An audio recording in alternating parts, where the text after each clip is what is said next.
अमरूद के पेड़ पर आम नहीं आते क्या जनाब? सच्चाई आपको भी पता है, अमरूद के पेड़ पर आम नहीं आते। और चाचा तुम जमात में क्यों नहीं जाते? गांव में सरकारी हैंडपंप के आसपास कुछ विचित्र घटनाएं होने लगी। सभी लोग उन घटनाओं से अचंभित थे। अरे दीदी, का तुम रात सुने रही? ये हैंडपंपवा खुदे चलत रहा। राती 12 बजे भला कौन पानी भरे आई? हमें तो बहुत डर लागत बा।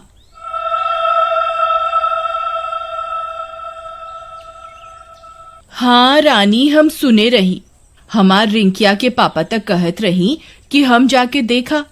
हम उनके रोक लिहिस। कौन जाने का बला हुई।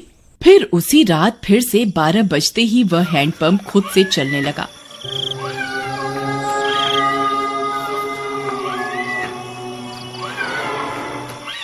सभी गांव वाले सुन रहे थे, पर किसी की हिम्मत नहीं हुई कि जाकर देखे। फिर सुबह होने पर, अरे मीना दीदी, चला हो, हैंडपंपवा पर पानी भरे के। हमें अकेले जाते डर लागत बा। फिर वे दोनों हैंडपंप पर जाती हैं। वहां पहुंचकर उनकी आंख फटी की फटी रह जाती है। वहां किसी के पैर का निशान होता है जो इंसानी पैर से दुगने साइज का होता है। ई देखा हो रानी, हम कहत रहे ना कुछ गड़बड़ जरूर बा।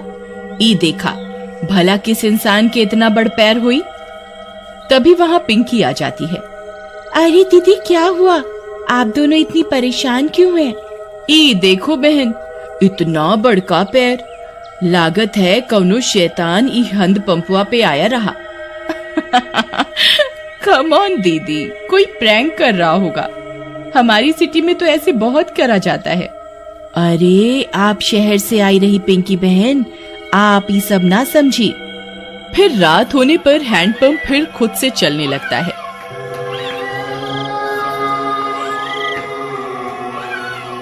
मम्मी, मैं जा रही हूँ हैंडपंप के पास। मैं अभी सबक सिखाती हूँ इस नमूने को। फिर जैसे ही पिंकी वहां पहुंचती है, वह दंग रह जाती है।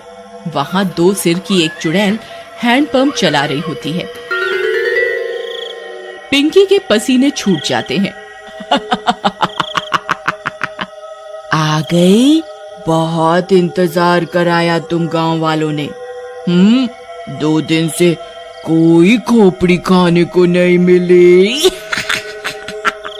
मेरा तो सिर ही दर्द हो गया ये हैंडपंप चला चला के। कितने दिनों में एक शिकार आया है। पिंकी हाथ जोड़कर अपने घुटनों पर बैठ जाती है। चुड़ैल जी, आई एम सो सॉरी। मुझे लगा कोई गांव वालों से प्रैंक कर रहा है। मुझे माफ कर दो चुड़ैल जी। मैं तो पास के शहर में पढ़ती हूँ, इस गांव में घूमने आई हूँ। पर चुड़ैल उसकी विनती नहीं सुनती और उसकी खोपड़ी खा जाती है। फिर अगली सुबह, अरे मीना बहन, देखत हो, आज तो यहाँ खून भी पड़ा बा। कौनो अनहोनी हो गई लागत बा। तभी पिंकी की माँ वहां आ जाती है। अरे कल रात से मेरी पिंकी घर नहीं आई। वो रात इस नल पर आई थी। हाँ, ये खून कैसा पड़ा है?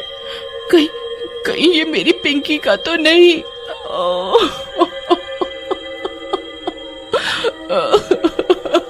अरे भौजाई, हम उसे कल ही कहे रहे कि ज्यादा लेक्चर का झाड़ो। लगता है उसके साथ कुछ गलत हुई गवा। थोड़ी देर में झाड़ियों में उन्हें पिंकी की सिर कटी लाश दिखती है।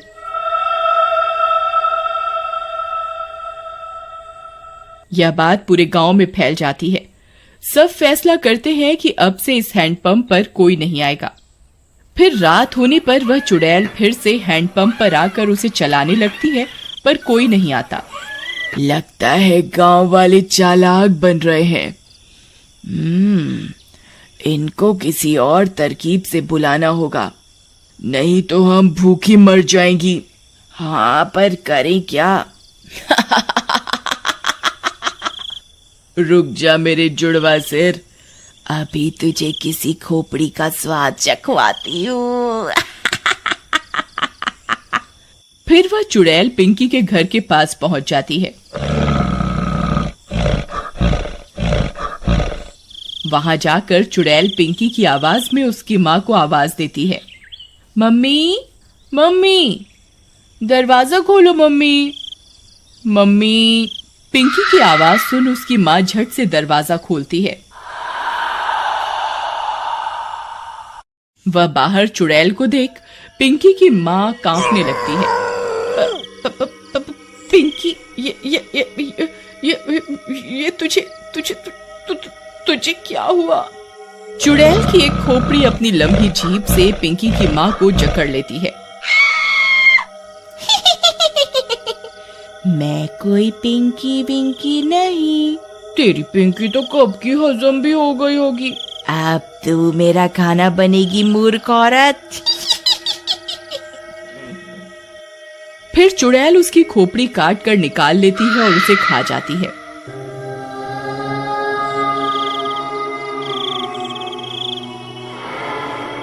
फिर सुबह होने पर पिंकी की माँ की सिर कटी लाश देखकर पूरे गांव में हाहाकार मच जाता है।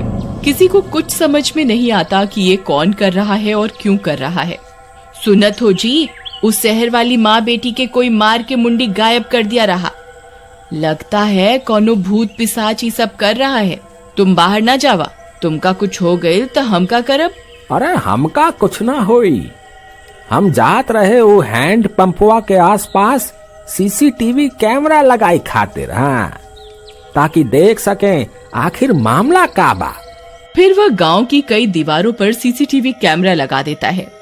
रात होने पर वह चुड़ैल वापस आती है। वह थोड़ी देर हैंडपंप चलाती है पर कोई नहीं आता। वह गांव में पिंकी और उसकी माँ की आवाज निकालकर सबको बुलाती है पर कोई नहीं आता। लगता है गांव वाले बहुत होशियार हो गए हैं, कुछ करना पड़ेगा। हाँ, कुछ तरकीब सोचो, नहीं तो अगर हम 2 दिन भूखी रही तो मर जाएंगी। गांव वाले हैंडपंप से पानी नहीं भर रहे पर कुएं से तो भर रहे हैं। हम चलकर कुएं में बैठ जाती हैं। जैसे ही कोई आएगा तुम अपनी लंबी जीभ से उसे अंदर खींच लेना, फिर हम उसे खा जाएंगी। हाँ, सही कहती हो। फिर वह चुड़ैल कुएं में जाकर छिप जाती है। सुबह होने पर, अरे सुबह सुबह कहाँ जावत बा? रात शैतानी शक्ति सारे गांव में घूम रही। अरे तू डरा ना, हमार राजकुमारी, हमका कछु ना हुई। हाँ, हम जाए रहे सीसीटीवी कैमरा से रिकॉर्डिंग ले खातिर। हाँ, अच्छा जावत ही हो तो मटका में पानी भर लावा कुआं से।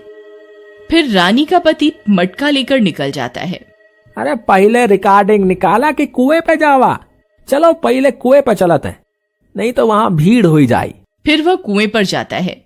जैसे ही वह कुएं में अपना घड़ा डालता है, चुड़ैल का सिर अपनी जीभ से लपेट कर उसे अंदर खींच लेता है। वह कुछ बोल भी नहीं पाता और चुड़ैल उसकी खोपड़ी खा जाती है।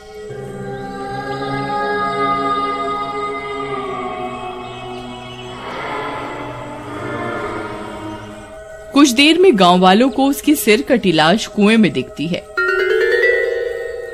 इस बार और कोहराम मच जाता है। हम कहर, अरे हम इकरा के कही रही ना जावा सुबह सुबह, पर ये हमारी एक न सुनी। हम तो लुट गईली, बर्बाद हो गईली। हे राम।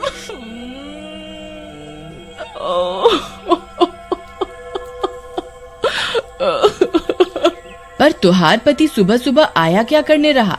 फिर रानी ने बताया कि उसके पति ने सीसीटीवी कैमरे लगाए थे गांव में, जिससे यह पता चल सके कि आखिर मामला क्या है। फिर वे सब गांव वाले सीसीटीवी कैमरे से रिकॉर्डिंग निकालते हैं, टीवी पर चलाते हैं और चुड़ैल का सारा सच उनके सामने आ जाता है। वे यह भी सुन लेते हैं कि अगर वे चुड़ैल 2 दिन भूखी रही तो मर जाएंगी। गांव वालों, हमारे सामने एक बहुत खतरनाक दुश्मन है। इसे हराने के लिए हमें बस ये करना है कि हम 3 दिन तक अपने घरों में कैद रहें, नहीं तो ये 2 मुंडी वाली चुड़ैल कई और लोगों को अपना शिकार बना लेगी। मैं गांव में 3 दिन के लॉकडाउन का ऐलान करता हूँ।